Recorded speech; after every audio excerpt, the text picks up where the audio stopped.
Students, welcome to Magnetic Science Classes. I am Ankita. So आज हम पढ़ेंगे केमिकल रिएक्शन का बहुत बेसिक इंपॉर्टेंट टॉपिक। और इस टॉपिक में स्टूडेंट्स को बहुत ज़्यादा डाउट आ जाता है 10, 11, 12 के बच्चों को। और इसमें मतलब हमको कभी क्लियर ही नहीं होता जब केमिकल इक्वेशन हमारे सामने रहता है तो बहुत सारे एलिमेंट्स जो है वो अपने अपने प्रॉपर्टीज़ के अकॉर्डिंग रिएक्ट करते हैं। मतलब अगर हम ऐसे सोच रहे हैं कि क्यों ये एलिमेंट इस एलिमेंट के साथ वैसे रिएक्ट नहीं किया वैसे जैसा होना चाहिए था, वो उनके प्रॉपर्टी के अकॉर्डिंग चलता है। ठीक है, अगर हमें एलिमेंट्स का प्रॉपर्टी पता है तो हम बहुत इजीली रिएक्शन को पॉसिबल कर सकते हैं, केमिकल इक्वेशन इजी हो सकता है। तो हमें पहले जो केमिकल हमारे पास प्रॉपर्टीज़ रहती हैं पीरियोडिक टेबल में, मेटल्स, नॉन मेटल्स में, उसको पढ़ना इम्पॉर्टेंट है। ठीक है, सो ये बहुत इम्पॉर्टेंट टॉपिक है आज का। आप लिख लीजिए कि क्यों हम ये वाला टॉपिक पढ़ रहे हैं। तो पहले मैं आपको ये बता देना चाहती हूँ कि ये जो केमिकल्स हम पढ़ेंगे आज के लेक्चर में, ये केमिकल्स एक्चुअल में आते कहाँ से आते हैं। देखिए, केमिकल्स बनते ही हैं एलिमेंट्स से। Elements, all elements are like chemicals, you know. So ये केमिकल्स में रिएक्शन कैसे पॉसिबल हो रहा है ये हमको समझ में नहीं आता। अब पहले ये समझना इंपॉर्टेंट है, उसके बाद हम इक्वेशन समझ पाएंगे। ठीक है, सो कहाँ से आते हैं एलिमेंट्स, अगर ये क्वेश्चन मैं आपसे पूछूं तो आपका आंसर क्या होगा? यहाँ वहाँ से आ जाते हैं? नहीं, एलिमेंट्स आ जाते हैं पीरियोडिक टेबल से। ठीक है, पीरियोडिक टेबल में एलिमेंट्स बटे हुए हैं 4 ब्लॉक्स में। ठीक है, और उसी 4 ब्लॉक्स में मतलब साइंटिस्ट को इजी हुआ 4 ब्लॉक्स में, केमिस्ट्री में 4 ब्लॉक्स में डिवाइड कर दिया गया एलिमेंट्स को। और ये एलिमेंट्स हमको इन फ्यूचर बता देते हैं कि कौन से ब्लॉक के एलिमेंट्स क्या प्रॉपर्टी शो करते हैं। मतलब 118 एलिमेंट्स होते हैं हमारे पीरियोडिक टेबल में, और पीरियोडिक टेबल का हर एक एलिमेंट को एक एक आइडेंटिफिकेशन के साथ पढ़ना, उसकी प्रॉपर्टीज़ को पढ़ना पॉसिबल नहीं था। तो साइंटिस्ट ने क्या किया कि सब एलिमेंट्स का एक एक ब्लॉक बना दिया, और उसी ब्लॉक में जो जो एलिमेंट्स पाए जाते हैं उस ब्लॉक के सब प्रॉपर्टीज सिमिलर रहती है। तो इसी को हम बोलते हैं पीरियोडिक टेबल। ठीक है, मतलब सब एक पीरियड मतलब क्या बोल सकते हैं उसको, अरेंजमेंट के साथ बटे हुए हैं। ठीक है, सो पीरियोडिक टेबल को मैं आपको बताना चाहती हूँ कि 4 ब्लॉक्स में डिवाइड रहते हैं, और इसी 4 ब्लॉक्स में SPDF में एस ब्लॉक में जो भी प्रॉपर्टीज़ रहेंगी वो सेम रहेंगी, डी ब्लॉक में जो भी प्रॉपर्टीज़ रहेंगी वो सेम रहेंगी। वैसे ही हम ब्लॉक्स के अकॉर्डिंग बहुत इजीली समझ सकते हैं जो एलिमेंट्स के कैरेक्टर है। ठीक है, सो मैं स्टार्ट करती हूँ आपको बताना कि ज़्यादातर जो रिएक्शन होता है वो किन के बीच में होता है। रिएक्शन बेसिकली एलिमेंट्स के metals and non metals character के बीच होता है। ठीक है, बेसिकली मतलब ऐसी बात नहीं है कि नॉन मेटल के साथ रिएक्ट नहीं करेगा, पर मेटल्स और नॉन मेटल में जो रिएक्शन होता है ना वो बहुत ही खास होता है, क्योंकि इसमें हमको बहुत डिफरेंट टाइप्स की बॉन्डिंग देखने को मिल सकती है अपार्ट फ्रॉम कोवेलेंट बॉन्डिंग।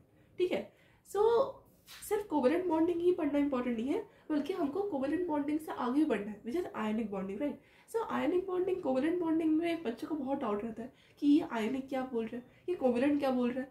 अब ये पहले आयनिक और कोवेलेंट सीख लो, उसके बाद कोऑर्डिनेट बॉन्डिंग वगैरह की बात करेंगे। पर पहले हम देख लेते हैं कि कौन कौन से एलिमेंट किस एलिमेंट के साथ कैसे बॉन्डिंग शो करते हैं according to their character.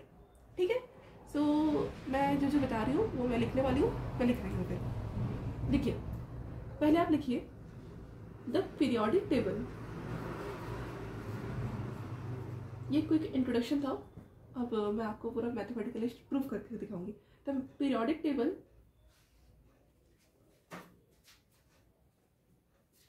Has 4 blocks। ठीक है, these blocks are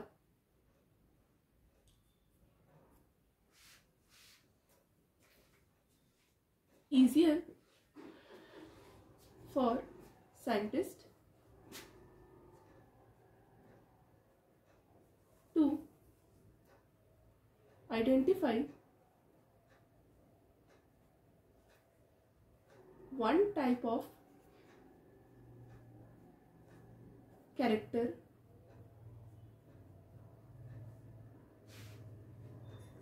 which is belong to same kind of block will have similar properties. देखिए आपको एक क्विक डेमो मिला कि ये पीरियोडिक टेबल में 4 ब्लॉक्स पाए जाते हैं। इसी 4 ब्लॉक्स को साइंटिस्ट ने डिवाइड कर दिया है, पीरियोडिक टेबल को 4 ब्लॉक्स में डिवाइड कर दिया है, जिससे एक एक एलिमेंट का आइडेंटिफिकेशन करना तो बहुत मुश्किल था। तो साइंटिस्ट ने 4 ब्लॉक्स में डिवाइड कर दिया है पीरियोडिक टेबल को, और उसी 4 ब्लॉक्स में हमको एक एक ब्लॉक का अगर पता चल गया उसका प्रॉपर्टी, उसका कैरेक्टर, तो हमको बहुत इजीली सारे एलिमेंट्स का प्रॉपर्टी पता चल जाएगा belong to the same kind of हम बता सकते हैं ब्लॉक, राइट। फॉर एग्जाम्पल अगर मैं आपको एस ब्लॉक का एग्जाम्पल दूँ, एस ब्लॉक में ज़्यादातर आपको 2 ही ग्रुप मिलेंगे, ग्रुप 1 ग्रुप 2। अब ग्रुप 1 ग्रुप 2 एक्चुअल में मेटल्स होते हैं, ठीक है। अब मैं आपको नाम से बताने वाली हूँ कि वो कैसे मेटल्स होते हैं, पर एस ब्लॉक में हम कहीं कुछ भी पढ़ेंगे एस ब्लॉक में वो ज़्यादातर मेटेलिक कैरेक्टर शो ज़्यादा करेगा, ठीक है। तो ये हमको एक ईजीएस्ट मेथड मिला। साइंटिस्ट अगर ब्लॉक नहीं बनाते तो फिर हमको एक एक एलिमेंट को उठा के उसको स्टडी करना पड़ता, ठीक है। सो इसीलिए एक एक ब्लॉक को पढ़ा जाता है, एक एक एलिमेंट को नहीं पढ़ा जाता, क्योंकि ब्लॉक के अंदर ही एलिमेंट्स सिमिलर प्रॉपर्टीज आपको दिखा देंगे, ठीक है। सो आप लिख लीजिए कि for example the S block contains 2 groups.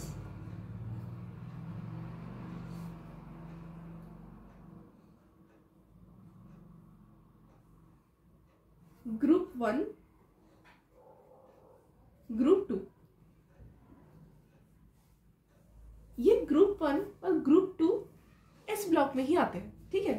अब एस ब्लॉक में जो ग्रुप 1 होता है ना, उसका एक नाम होता है, उसको हम बोलते हैं एल्कली मेटल्स।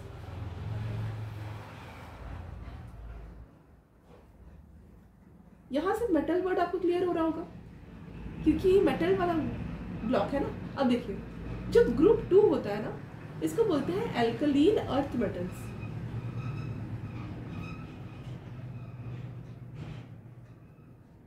ठीक है,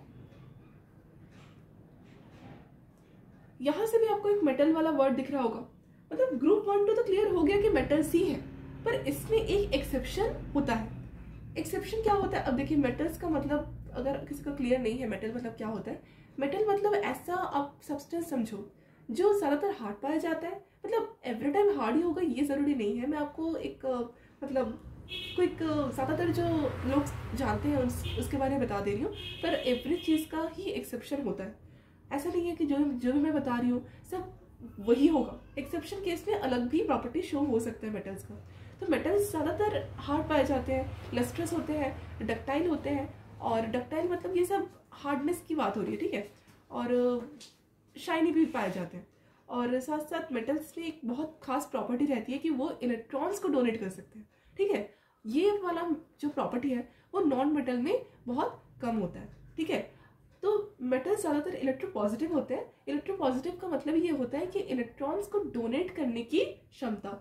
as you know that electronegativity का एक बहुत ही अच्छा डेफिनेशन आपने क्लास 11th ऑनवर्ड्स पढ़ा होगा, which is the tendency to attract shared pair of electrons towards itself. ये बहुत ही कॉमन डेफिनेशन है इलेक्ट्रोनेगेटिविटी के लिए, ठीक है। अब जो वर्ड इलेक्ट्रोनेगेटिविटी है ना, वो ज़्यादातर हम मतलब कंसिडर करते हैं फॉर नॉन मेटल गैशियस के साथ, क्योंकि नॉन मेटल में ही इलेक्ट्रोनेगेटिविटी का आप बोल सकते हो कि प्रॉपर्टी ज़्यादा देखी जाती है, ठीक है। मतलब पीरियोडिक टेबल में अगर हम गोइंग लेफ्ट टू राइट जाए ना, तो इलेक्ट्रोनेगेटिविटी की इंक्रीमेंट देखी जाती है। इसीलिए इलेक्ट्रोनेगेटिविटी का जो ज़्यादातर यूज होता है ना, वो नॉन मेटल्स में होता है, क्योंकि हमें पता है कि मेटेलिक कैरेक्टर डिक्रीज होता है as we go left to right, right. So यहाँ पर मैं आपको ये बताना चाहती हूँ कि इलेक्ट्रोपॉजिटिव और electronegativity is just opposite word from each other. और जो इलेक्ट्रोपॉजिटिव जो इलेक्ट्रोपॉजिटिव वर्ड है, वो इलेक्ट्रोपॉजिटिव वर्ड का मतलब ये होता है कि इलेक्ट्रॉन्स को डोनेट करने की क्षमता कितनी है उस पर्टिकुलर एलिमेंट के अंदर, राइट। सो जब हम मेटल्स की बात करेंगे, आपको याद रखना है कि जब हम मेटल्स की बात करेंगे तो मेटल्स में इलेक्ट्रोपॉजिटिव वर्ड ही कॉमन रहेगा, ठीक है। हाँ, आप इलेक्ट्रोनेगेटिविटी स्केल से इसको चेक कर सकते हैं, पर इलेक्ट्रोनेगेटिविटी जो वर्ड है वो ज़्यादातर नॉन मेटल्स के लिए यूज़ किया जाता है। For consideration of metals we are generally use the electropositive word. अच्छा लगता है इलेक्ट्रोपॉजिटिव वर्ड, मतलब इलेक्ट्रोपॉजिटिव अगर है एलिमेंट तो इलेक्ट्रोनेगेटिविटी बहुत कम होगी, इजी। सो मैं आपको ये क्लियर कर देना चाहती हूँ कि इलेक्ट्रोपॉजिटिव इलेक्ट्रोनेगेटिविटी में यही डिफरेंस रहता है। हाँ, इलेक्ट्रोपॉजिटिव भी मतलब इलेक्ट्रॉन्स को बॉन्डिंग करता है, पर आप समझ सकते हो कि इलेक्ट्रोनेगेटिविटी अट्रैक्ट कर रहा है अपने अंदर, अपनी तरफ, ठीक है। और जो इलेक्ट्रोपॉजिटिव है वो धक्का दे रहा है, मतलब अपने से इलेक्ट्रॉन को दूर भगा रहा है, ठीक है। सो इलेक्ट्रोपॉजिटिविटी और इलेक्ट्रोनेगेटिविटी में वही डिफरेंस रहता है, और पूरा टोटल हम एक कंक्लूजन निकाल सकते हैं कि इलेक्ट्रोनेगेटिविटी डिफरेंस बहुत ज़्यादा आता है इलेक्ट्रोपॉजिटिविटी और इलेक्ट्रोनेगेटिविटी के बीच में, ठीक है। अच्छा, अब यहाँ तक क्लियर हो गया। मैं थोड़ा सा चेक कर लेती हूँ क्योंकि पता नहीं कब बंद हो जाता है ये वीडियो, फिर मुसीबत हो जाती है। सो स्टार्ट करती हूँ मैं ग्रुप 1 का एक्सेप्शन केस लिखना। देखिए, ग्रुप 1 में मैंने बताया कि group 1 elements are all metals, but group 1 elements are not metals, ठीक है। मतलब ग्रुप 1 का जो एलिमेंट्स होगा, ठीक है, पर्टिकुलर ग्रुप 1, ग्रुप मतलब ऐसे चलता है ना, ऐसे as you go vertical to the periodic table we will having groups, right. So group 1 में जो भी एलिमेंट्स पाए जाएंगे उस एलिमेंट्स का जो प्रॉपर्टी रहेगा वो मेटेलिक रहेगा, वो मैंने बताया था, पर एक्चुअल में ऐसा नहीं है। ग्रुप 1 के सब मेटल्स सब एलिमेंट्स ही मेटल्स नहीं है। ग्रुप 1 की एक एलिमेंट ऐसा है ग्रुप 1 में पाया जाता है जो नॉन मेटल है, जो मेटेलिक कैरेक्टर शो नहीं करता, ठीक है। वो कौन सा एलिमेंट हो सकता है? यस, हाइड्रोजन, ठीक है। मैं लिख देती हूँ, लिख लीजिए। The group 1 elements are all metals except मतलब it will not follow the further, you can say, the rule, same rule. The group 1 elements are all metals except hydrogen, ठीक है। Hydrogen is a non metal और इसका atomic number होता है 1, ठीक है। अब हाइड्रोजन में जो प्रॉपर्टी देखी जाती है ना, वो मेटेलिक नहीं होती, वो नॉन मेटल होती है। और एल्कलीन अर्थ मेटल्स की अगर हम बात करें तो उसमें कोई भी एक्सेप्शन नहीं होता। एल्कलीन अर्थ मेटल्स में मतलब जो ग्रुप है, एल्कलीन अर्थ मेटल वाला जो ग्रुप है, उस ग्रुप के सारे एलिमेंट्स ही मेटल्स होते हैं, ठीक है। लिख लीजिए, द ग्रुप 2 एलिमेंट्स, क्योंकि रिएक्शन करने से पहले हमको पता होना चाहिए ना कौन क्या है, ठीक है। The group 2 elements are all metals, ठीक है, कोई एक्सेप्शन नहीं होता इसमें। हाँ, इसमें कुछ रेडियो एक्टिव एलिमेंट्स आ सकते हैं जो हम टेक ओवर नहीं करते, पर आप उसको कंसिडर मत करना। रेडियो एक्टिव ज़्यादातर शेल नंबर 7 में पाए जाते हैं, मतलब पीरियड 7 में पाए जाते हैं, उसको हम ज़्यादातर कंसिडर नहीं करेंगे। हम कुछ एलिमेंट्स को ही सीक्वेंस वाइज देखेंगे, उसी का ही प्रॉपर्टी पढ़ते हुए चलेंगे, राइट। सो मैं स्टार्ट करती हूँ ग्रुप 1 के एलिमेंट्स का नाम लिखना, ठीक है। अच्छा, सो आपको ऐसा फील हो रहा है क्या, मतलब डाउट आ रहा है क्या कि जो हाइड्रोजन है वो क्यों एक्सेप्शन केस बना? अगर ये डाउट आपको है तो मैं क्लियर ही कर देती हूँ। देखिए, हम एक्सेप्शन केस का थोड़ा सा थ्योरी देख लेते हैं, क्यों हाइड्रोजन इज एक्सेप्शन केस बना for group 1 elements of metals. देख लीजिए, लिखिए, why the hydrogen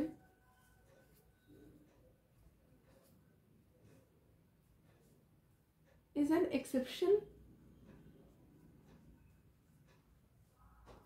case for group 1 elements. group 1 elements क्या थे? मेटल्स थे, पर हाइड्रोजन को छोड़ दिया उन्होंने, ठीक है। हाइड्रोजन को बोला नहीं नहीं तुम हमारे ग्रुप में शामिल नहीं हो सकते, ठीक है। देखिए why the hydrogen is an exception case for group 1 element, because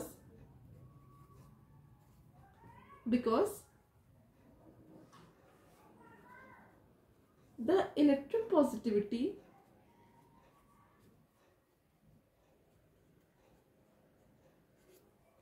of hydrogen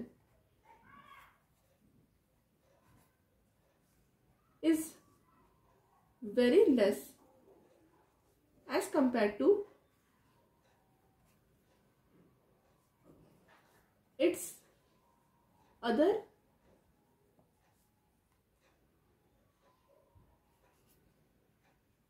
group members.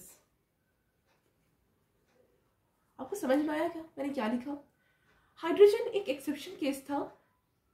Exception मतलब वो मेटल नहीं था। सब मेटल्स के बीच में अगर कोई और दिखेगा तो उसको ही हम एक्सेप्शन बता देते हैं। हाइड्रोजन क्यों एक्सेप्शन था? क्योंकि यहाँ पर आंसर में बताया गया है because the electropositivity of hydrogen is very less as compare to its other group members. ठीक है, मतलब देखिए इलेक्ट्रोपॉजिटिविटी मतलब इलेक्ट्रॉन्स को डोनेट करने की क्षमता। इलेक्ट्रोपॉजिटिविटी मतलब इलेक्ट्रॉन्स को डोनेट करने की क्षमता।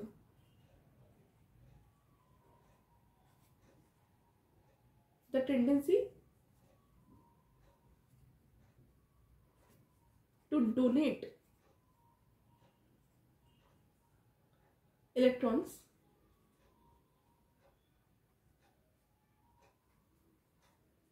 to the atom which has higher tendency to attract shared pair of electrons। अब समझ रहे हो मैं क्या लिख रही हूँ?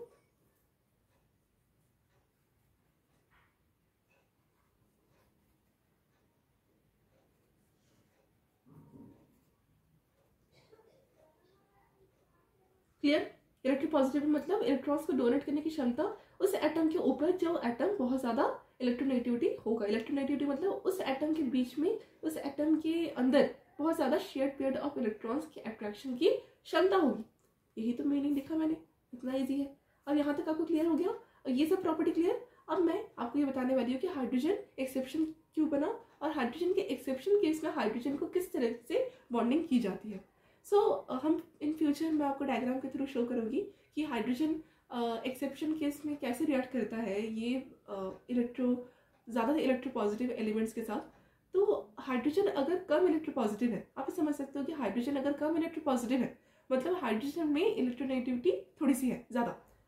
अब हाइड्रोजन में अगर इलेक्ट्रोनेगेटिविटी है तो अब क्या होगा कि हाइड्रोजन शेयर करने की कोशिश करेगा अपने अंदर, ठीक है, अट्रैक्ट करने की कोशिश करेगा, ठीक है। अब क्या होता है कि हाइड्रोजन ना अगर इलेक्ट्रॉन्स को अपने अंदर खींचेगा तो क्या होगा? नेगेटिव आयन का फॉर्मेशन। ओके, मतलब हाइड्रोजन न्यूट्रल से नेगेटिव आयन की तरह बिहेव करेगा, पर आयन नहीं बनेगा, वो इन फ्यूचर हाइड्राइड का फॉर्मेशन करेगा, ठीक है। मतलब H negative is just the negative you can say form of hydrogen element, ठीक है। अब हम उसको पढ़ेंगे कि किस तरह से वो हाइड्राइड आयन बनेगा, किस तरह से वो हाइड्राइड कोवेलेंट बॉन्ड बनेगा, हम वो पढ़ेंगे, ठीक है। चलिए अब मैं आपको फटाफट से ग्रुप 1-2 का एलिमेंट स्टेट दिखा देती हूँ, किस तरह से वो एलिमेंट्स दिखे जाते हैं, मतलब होते हैं, क्या क्या एलिमेंट होते हैं।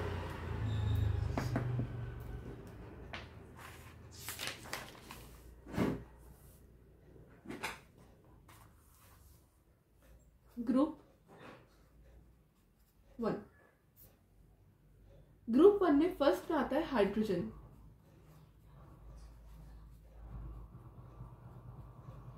ठीक है। देन आता है लिथियम, देन क्या आता है? सोडियम, देन क्या आता है? पोटेशियम,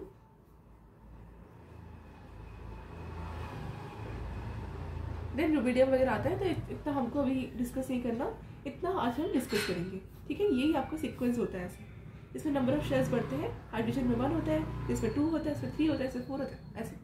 अब ये सब ग्रुप 1 है। क्या है? ग्रुप 1। हमको पढ़ना है ग्रुप 2 का, ठीक है। पर पहले हम ग्रुप 1 का प्रॉपर्टीज देख लेते हैं, केमिकल प्रॉपर्टीज, ठीक है।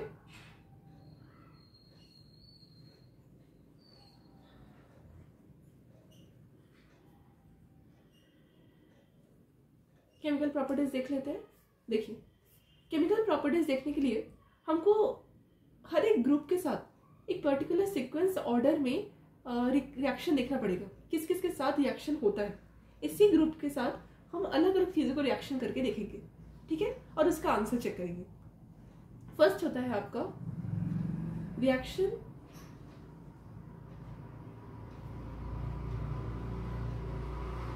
With air. इस एयर में O2 प्रेजेंस अगर होता है तो हम O2 का मदद लेंगे। O2 is a diatomic gaseous molecule, homonuclear है। अब देखिए, नेक्स्ट ऑक्सीजन के साथ हो गया, एयर पार्टिकल था। अब देखिए नेक्स्ट हम रिएक्शन करवाएंगे, reaction with water, H2, aqueous solution बनाने की कोशिश करेंगे, ठीक है। अब देखिए थर्ड हम रिएक्शन करवाएंगे, रिएक्शन विथ डाइहाइड्रोजन,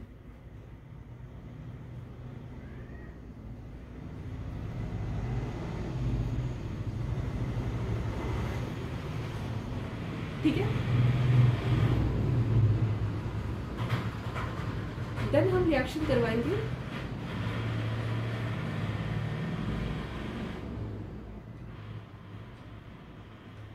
नाइट्रोजन के साथ, और इसमें चेक करेंगे कि कौन सा एलिमेंट बहुत इजीएस्ट फॉर्म में नाइट्रोजन के साथ रिएक्शन करेगा।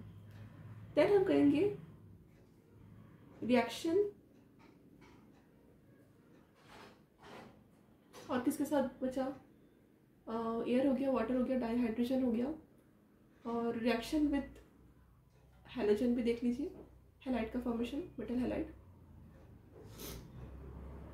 देन एट लास्ट क्या बचा, नाइट्रोजन रिएक्शन विथ, हाँ, their ionic and covalent character देखना पड़ेगा।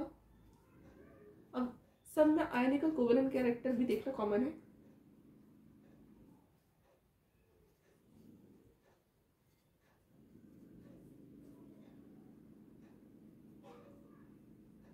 Their ionic and covalent character among all reaction.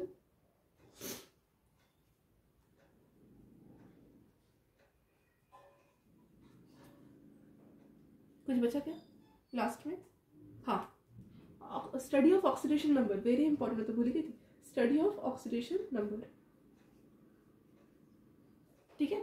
ON, oxidation state,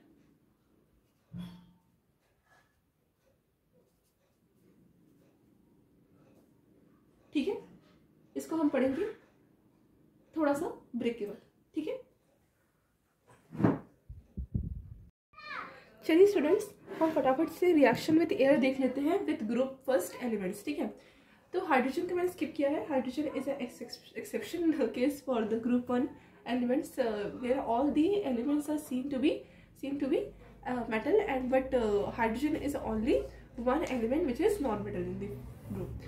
अब देखिए हम रिएक्शन विथ O2 देखेंगे, ठीक है। क्या देखेंगे? Reaction with O2.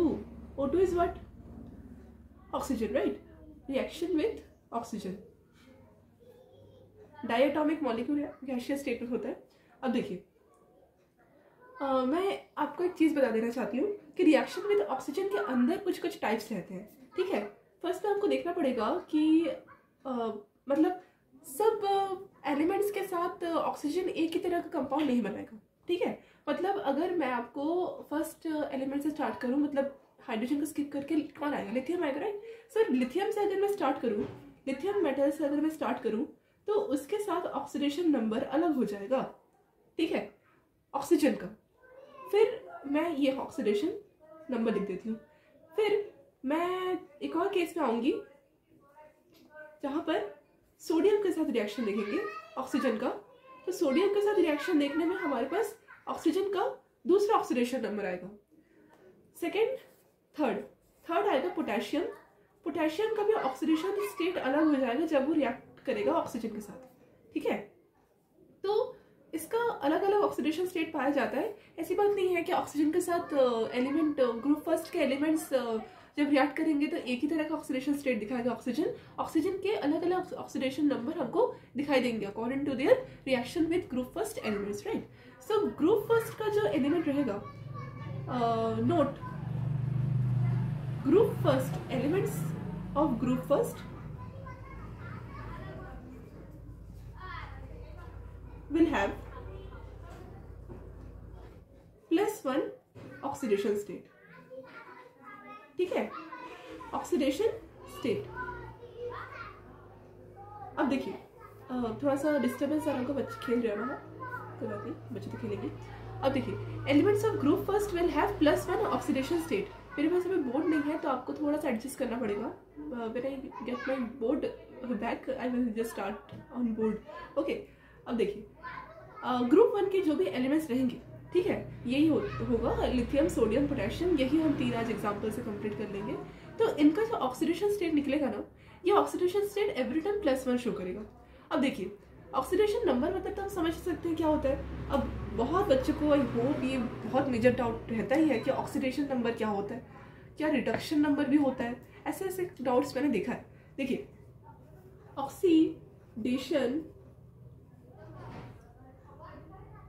नंबर, देखिए ये ऑक्सीडेशन नंबर क्यों पढ़ा जाता है, आपको बिलीव नहीं होगा, ये ऑक्सीडेशन नंबर बहुत ही बड़ी अमाउंट में प्रूफ करता है किसी रिएक्शन में कितना % पॉजिटिव चार्ज आ रहा है, कितना % नेगेटिव चार्ज आ रहा है, ये ऑक्सीडेशन नंबर से ही प्रूफ होता है। तो ये समझना बहुत इंपॉर्टेंट है कि ऑक्सीडेशन मतलब क्या होता है। देखिए जनरली ऑक्सीडेशन का मतलब आप एक डेफिनेशन याद रखिए, एडिशन ऑफ ऑक्सीजन, ठीक है।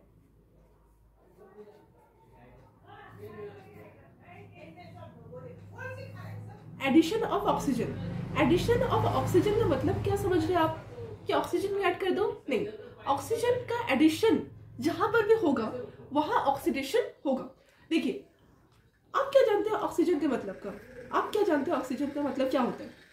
देखिए ऑक्सीजन एक्चुअल में कुछ है नहीं, ये एक इलेक्ट्रोनेगेटिव एलिमेंट है, ठीक है। ऑक्सीजन एक इलेक्ट्रोनेगेटिव एलिमेंट होने के कारण क्या करता है, जब भी वो किसी एलिमेंट के साथ, जब वो उस सामने वाले एलिमेंट के साथ जब बॉन्डिंग करता है ऑक्सीजन, तो क्या करता है, ये इलेक्ट्रॉन को गेन कर लेता है, मतलब ये इलेक्ट्रॉन को खींच लेता है अपनी तरफ। क्यों? क्योंकि इसमें बहुत ज्यादा अट्रैक्शन पावर रहती है ऑफ इलेक्ट्रॉन्स। तो ऑक्सीजन जब किसी भी एलिमेंट के साथ ऐड हो जाएगा ना, अब वो डिपेंड करता है कि ऑक्सीजन से कम ही इलेक्ट्रोनेगेटिव होगा, ठीक है।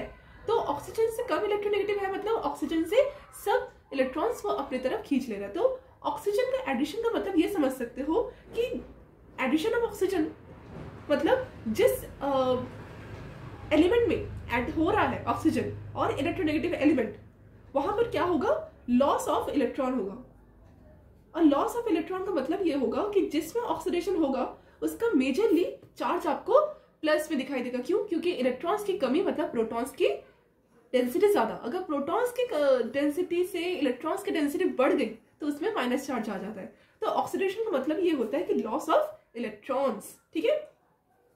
अब देखिए ऑक्सीडेशन मतलब समझ में आ गया। एक बार रिडक्शन का मतलब देख लेते हैं क्योंकि इससे ही ऑक्सीडेशन नंबर पूरा क्लियर हो जाएगा। ऑक्सीडेशन से रिडक्शन, रिडक्शन मतलब होता है एडिशन ऑफ, मैं लिख देती हूँ एक और, इलेक्ट्रोनेगेटिव एलिमेंट EN, ठीक है।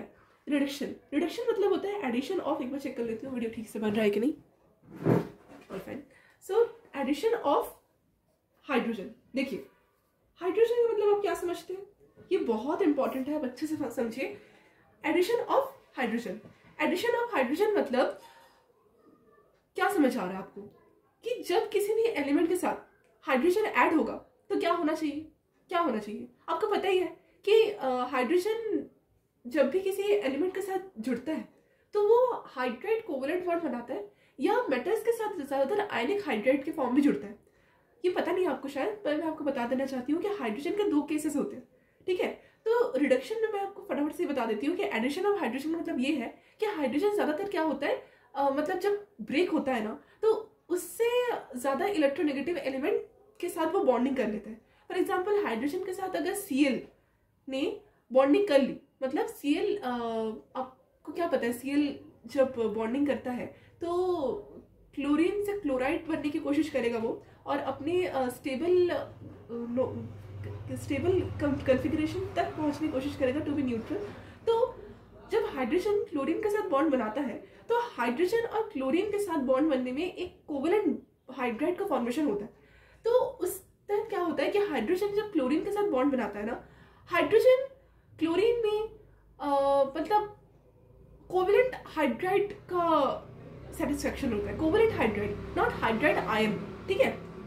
तो जब वो ब्रेक होगा ना, मतलब हाइड्राइड का मतलब हम समझ सकते हैं कि नेगेटिव चार्ज होगा, पर इन फर्दर वो नेगेटिव चार्ज शेयरिंग में जुड़ा है, ना कि लॉसिंग और गेनिंग में, ठीक है। इसीलिए एडिशन ऑफ हाइड्रोजन मतलब ये ज्यादातर कोवेलेंट बॉन्डिंग की बात हो रही है, और हाइड्रोजन का बॉन्डिंग मतलब ज्यादातर हाइड्रोजन क्या करता है, मतलब आप समझ सकते हो कि इलेक्ट्रॉन को अपने से छोड़ के चला जाता है, ठीक है।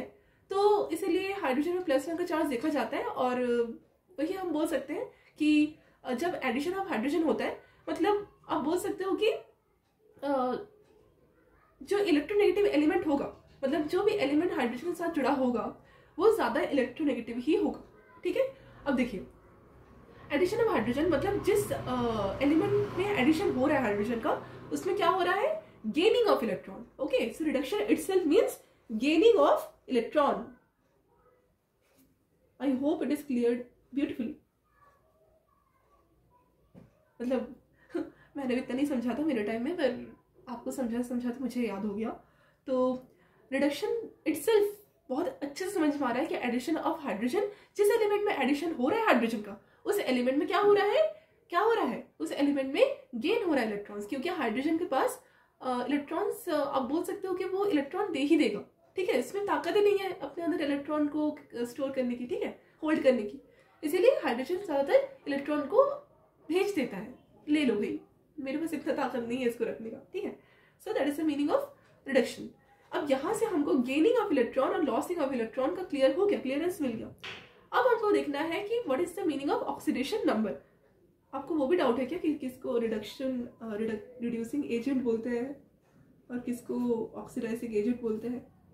आई होप ये भी डाउट है आपको, आप बता नहीं रहे हो, पर है रिड्यूसिंग एजेंट, ऑक्सीडाइजिंग एजेंट। देखिए, ये एजेंट का मतलब क्या समझते हो, मतलब एजेंट मतलब